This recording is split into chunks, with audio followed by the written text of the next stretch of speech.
producer from Detroit, Michigan. I grew up on the east side, and in 1991, a brother named Dale and myself put together an 11-song project. Soulful Moaning was on that particular project. Soulful Moaning ended up being a hit, like an underground hit. That underground hit it made its way to radio because of some live simulcasts that were done with WGTR live from the dancery. And so DJ Zap, DJ Polo, DJ Fingers, Kim James, Gary Chandler, popular DJs at that particular time helped to break that record, knowingly or unknowingly, just by them selling mixtapes and playing it in the clubs. It took off. Yeah. The decision was made at that time to give out some promotional albums as well. And so we went back into the studio and we did 4 different remakes of Soulful Moaning. And we gave out those promotional albums as a maxi single to all of the strip clubs, to everybody that was doing cabaret, to all of the DJs that we knew. And over a period of time, man, Detroit just grabbed a hold of it, and it just became a classic within the city. From 91 to 95, it was re-released again in 95 on an independent label. And from 91 to 95, I had been ripping and running in and out of town. It's safe to say that I used to run the streets, and I didn't take the talent and the gift of the music as serious as I should have. Yeah. Long story short, in 95, I was found guilty of a homicide, and the decision was made at that particular time. The record company that I was affiliated with, they were put into a tight position. You can't have an R&B singer on the run for a double homicide, and at the same time have the #1 song at the #1 radio station in Detroit, which is FM 98, 97.9 at that particular time. So we got the #1 song. We got a lot of different deals. A lot of money is on the table. There are companies. One particular company was looking for us, a major company. They wanted us for $275,000 to sign. And then there was another company that countered that offer with a $500,000 offer. And from what I've recently found out, there may have been an additional offer for $1 million. So the record company's decision at that particular time was to hold off, to take my name off of the project, so that the project was no longer under Shawn and Dale, but the project was simply under Dale. There was no face, no imagery associated with the project. It was simply Dale. And unfortunately, there were no larger offers that came. And eventually, I got hit on the murder bit, and I've been in prison since. I've been in prison since '96. If I may ask, and then you can pick right back up where you was at. What was the sentence? I got hit to a life bit.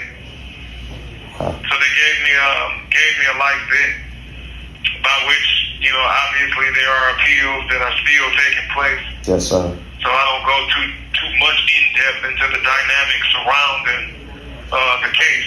Absolutely. But the point is that was it just was a tremendous amount of money left on the table, man, and it was one of my major accomplishments. Yet, for political reasons and for legal reasons, I was pulled out of my own project. So on Soulful Moaning, you're actually hearing my voice, you're hearing my writing, you're hearing my production. Dale definitely co-produced that song with me, and it is Dale on the background as well. But the group that we had, it's just a duo. It's just Dale and myself. The point is that there were some songs that Dale would do by himself, and I would simply play the background and support and co-produce and then there were other songs that I would play the lead, and Dale would play the background, yeah, and he would co-produce. And so it was kind of like kind of like JoJo and KC. Dale has a different voice than my voice, and so we just complement each other. So, but the point that I'm trying to make today is, man, that was 10,000 days ago.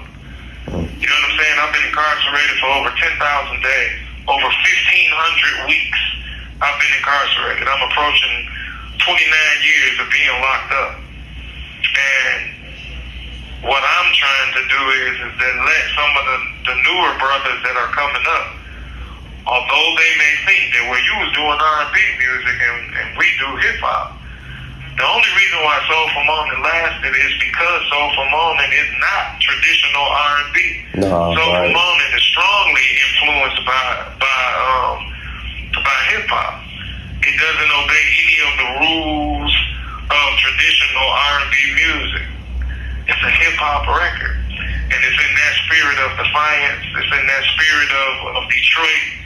You know, where artists sometimes do what they want to do, opposed to doing what they are told to do. It was my money, and that was the way I wanted to make it. On the for real tip, Soulful Moaning was only sung one time. That was one take, and we just chose to keep that one take because it felt right. When you put that down, did you know that it would be what it was? Like, did you have a feeling that it was a hit record? No, that's the blessing. That's the blessing. Is that I did not know. I'm telling you, basically, Soulful Moaning was almost like a glorified demo tape.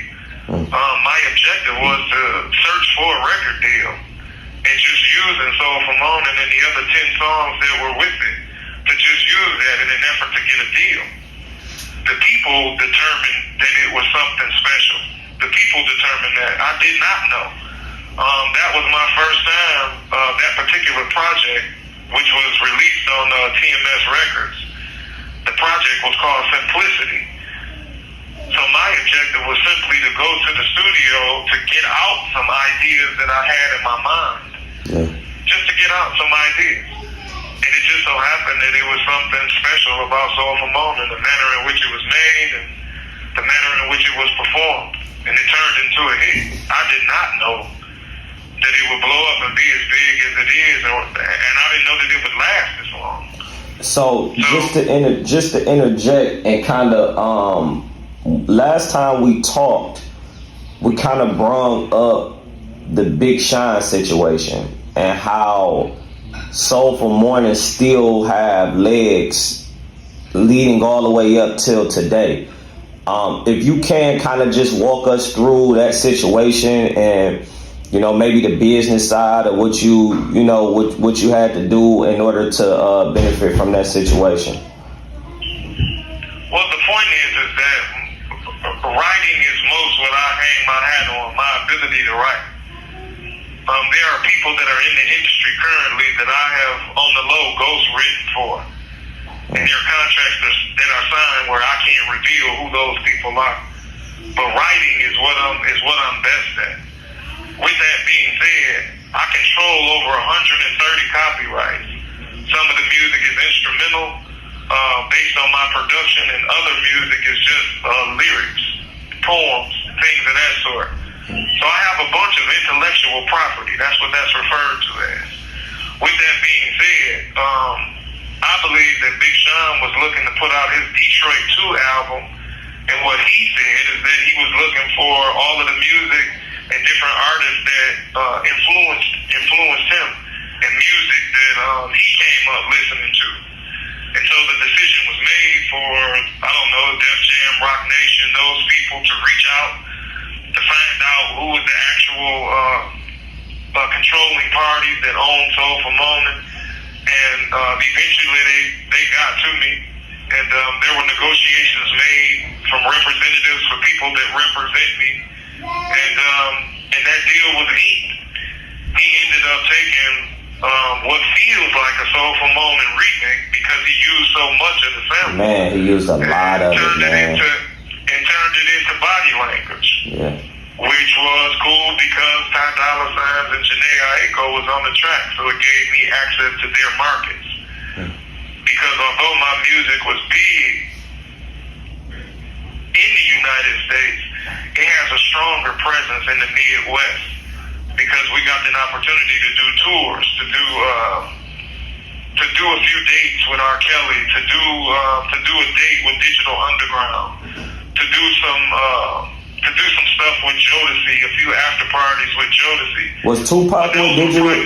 I'm sorry, brother. Was Pac with Digital Underground at that time? Yes, he was. But at the time, he wasn't on the stage with us because he was filming Juice, I believe. So he was away doing a film, so I didn't get an opportunity to meet with him or share a stage with him. But the overall point that I'm making is that as it pertains to the Midwest, from Missouri and Ohio and Indiana, Illinois, this whole little pocket up here, we really had that on lock. What Big Shawn enabled us to do as the music has migrated is that he helped that migration in 2020 when his project was released. So with Jhené Aiko and Ty Dolla $ign, that helped us get their share their fan base, it merged the fan base. And so anyway, the song continues to live. The song is being streamed in different places now that, as I spoke to you last, just odd places, Cambodia, Uzbekistan, South Africa, traditional places, Paris, Tokyo. Yeah. Just weird places that we wouldn't expect. Australia. These are places that I never had an opportunity to visit. So, like I said before, I didn't know that it was going to blow the way that it blew, nor did I know that the song would have legs. So it's just a blessing that I'm thankful for. Quick question, because you seem so in tune to like what the record is currently doing. Do you get like your analytics for your? Yes, you have analytics with the way that the system has evolved now. Music can be tracked, so it'll show you where you're streamed. The analytics will show you where you're streamed. Now, mind you, if I say that, I got some music that's being streamed in Laos, that might only be 10 streams. That might only be 100 streams. Yet, it's there. Yeah. So the point is that through the analytics, you're able to locate everywhere that your music is doing. You're able to see what it's doing in Amsterdam. You're able to see what it's doing in Dubai. And then you'll know that if you have an actual fan base there. And obviously, if I were free, I would know the places that would want me to tour. I would be able to say, you have 1 minute remaining. So the point is that as the technological advances have been made with this technology, you're able to pay attention to your analytics and see where your people are, so you can know where to promote. So it's a better game now. But the deepest part is still, how can a song have these? How can a song grow to this degree without a tour, without radio play, without a video? Yet the song is still living. So like I said, it's just a blessing. Yeah, so my overall point is that Soulful Moaning was a gift from God. It was something that I couldn't predict. The point of me talking to you today is to say to other artists as well that your talent is your gift from God. These are your special gifts, your attributes. And it's important that you don't blow the moment in the manner in which I blew the moment. And what I mean by that is that the penalty is too high for a lot of the stuff that I'm hearing. Just different artists, and it's like our music is turning into crime lines.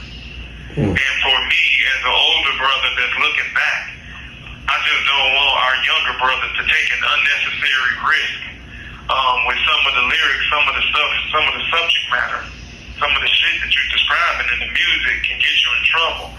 And what I mean by that is you have a variety of people that's paying attention to some of our street organizations as well as some of our companies. And when you think about ATF, DEA, FBI, when you start paying attention to INS, IRS, TSA, Homeland Security, look at what they just did with Puff. That's Homeland Security that's messing with Puff. When you start to think about your local, county, and state special task force and gang units, and now we got actual hip-hop police, these people are paying attention to some of the stuff that we singing in these songs. And they trying to connect the dots and trying to hem brothers up on everything, from actual murders to sex trafficking to different RICO charges. So my thing is that with the artists that's coming up out of our city, out of Detroit, I just want the brothers to pay special attention to some of the stuff that they're saying in the rhymes so that they don't end up in the penitentiary.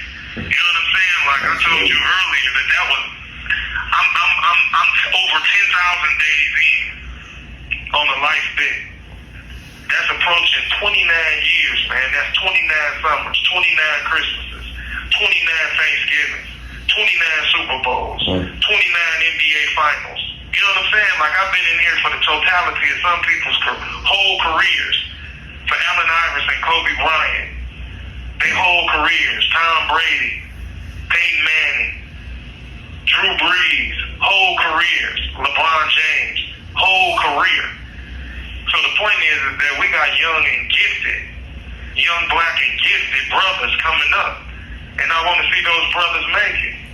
So, you know what I'm saying? And I don't want them to slip and trip off of a story that they told, you know what I'm saying, in a rhyme. For sure. So I got around and get hemmed up and come to the penitentiary. I want them to make it. I root for Detroit artists. I want you to score the winning shot. I want you to score the touchdown. I root for our artists. The younger ones and some of the more established older brothers that's been out for a minute.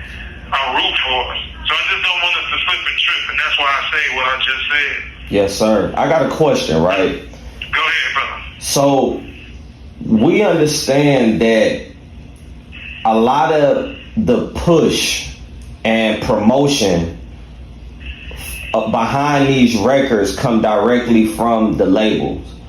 So you have a lot of young people that's making music, that's making this type of music strictly for the bag. Although, granted, you know, you're right, they lifestyles low-key may be matching up with the music.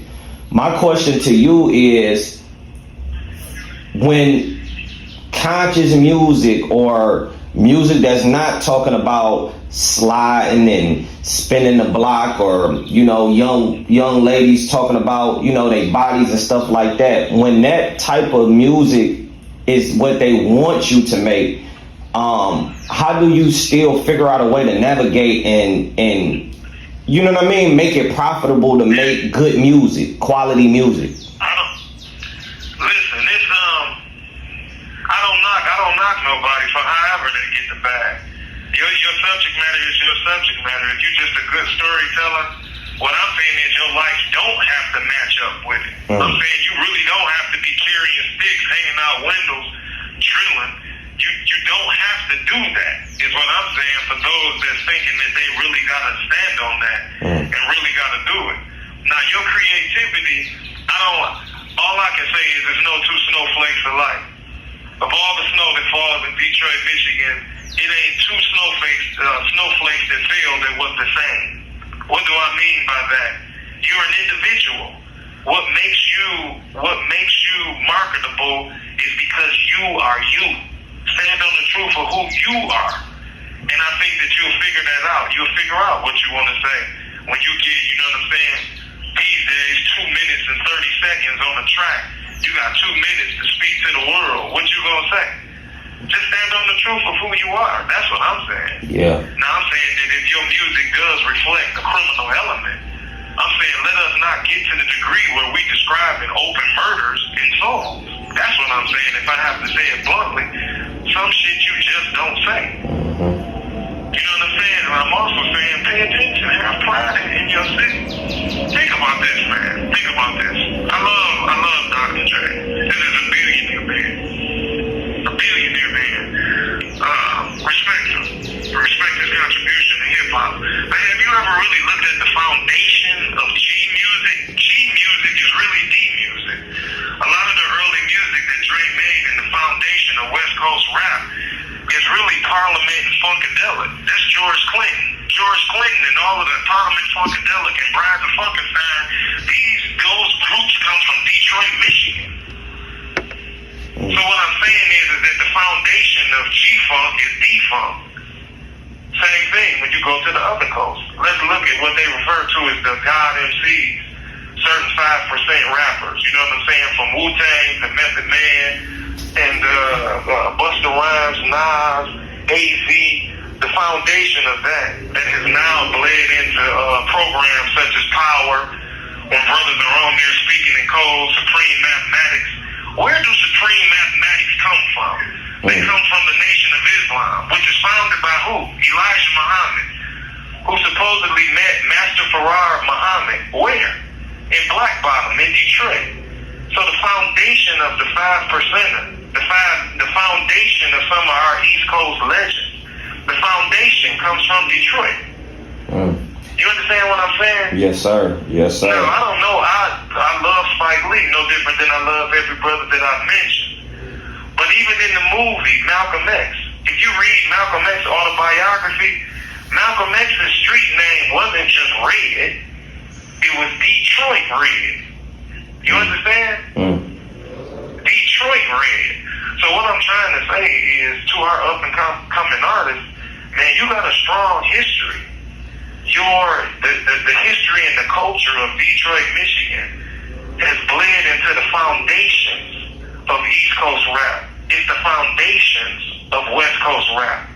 You just need to pay attention and understand your history. And like I said before, stand on the truth of who you are. Just be mindful of what you say, but stand on the truth of who you are.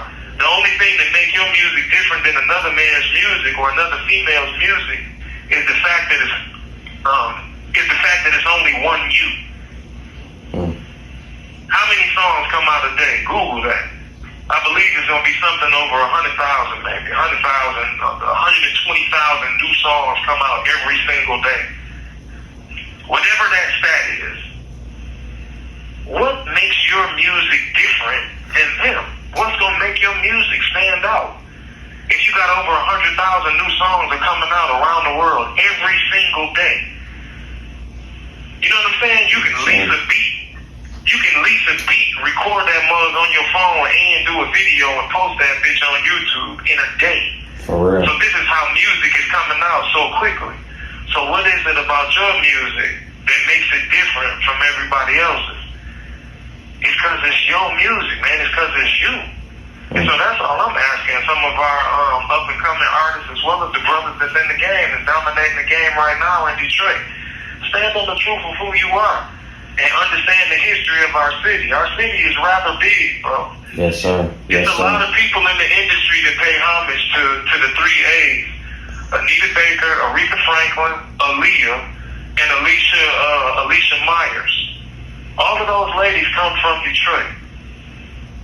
All of those ladies come from Detroit. No matter what they try to say or how they try to put a spin on it. So my point is that rep the D. Just understand your history and rep the D. But I just want you to be careful because I am an example of don't get caught up and miss the train, bro. Don't get caught up and miss the train and mess around and before you know it. And what's so sinister, if I could say this as well, what's so sinister about this is that once you get them people in your life, it's hard to get them out your life. And it takes a lot of time and money to defeat them. So, for our brothers that's in high school, once you start getting truant officers, probation officers in your life, it's hard to get them out. And if that bleeds into parole officers, it's hard to get them out. And if that turns into correctional officers and district attorneys and lawyers and judges and sheriffs and bailiffs, it's hard to get those people out your life, man. Meek Mills went back to the can on the strength of popping the Willie. Right. You know what I'm saying? Like, think about that. This brother rode a motorcycle and popped the Willie, and they sent him to some type of parole violation or PV, some type of, I don't know, probation or parole violation for popping the Willie. Yeah. So that's why I'm saying to the Detroiters, just be mindful of what you're saying and be mindful of, well, I got money, I can beat it. I can beat the case. Man, you shouldn't even have to spend that bread. You shouldn't even have to spend the bread defending yourself. For sure. Them people that I named earlier, they don't play fair. And there's a lot of black millionaires right now. Millionaires at a young age. Keep your bread. Keep your bread. You shouldn't have to spend it on the criminal justice system. And so that's just something that I just wanted to share with brothers. That's just from somebody that's on the sideline looking at the game. I'm looking at the game. A lot of them are in the game, and so they're witnessing the game and experiencing the game from a different vantage point. But I'm on the sideline and I can see what they're doing, man. So I got a question. Before we do close out. Now, what are you planning now? Like, you know, obviously we see, you know, that you highly into encouraging the youngins, you feel me, on what they should be doing, the moves that they should be making. But just based off of what you're doing right now, like if you was released tomorrow, what do you have planned, and you know what I mean, just what do you have going on that you know that you would want to just let the people know? Well, just it's hypothetical. Obviously we're speaking hypothetically. Yes. But there's individuals, there are brothers who would be in contact with me, who would need me to sing on the hook. There are female artists as well that would like to collaborate. And so people send me messages. People tell me there are people that reach out and talk to me, and there are other people that simply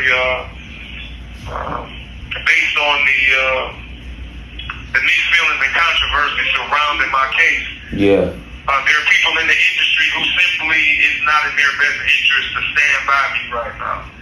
And I respect that. I don't always agree with certain moves that have been made, but I respect it. That's your individual choice, and I respect that. Yeah, a lot of people ask me about the title, Soulful Moaning. It's an odd title. It's not like it's a catchy phrase, or it's not like it's a common phrase.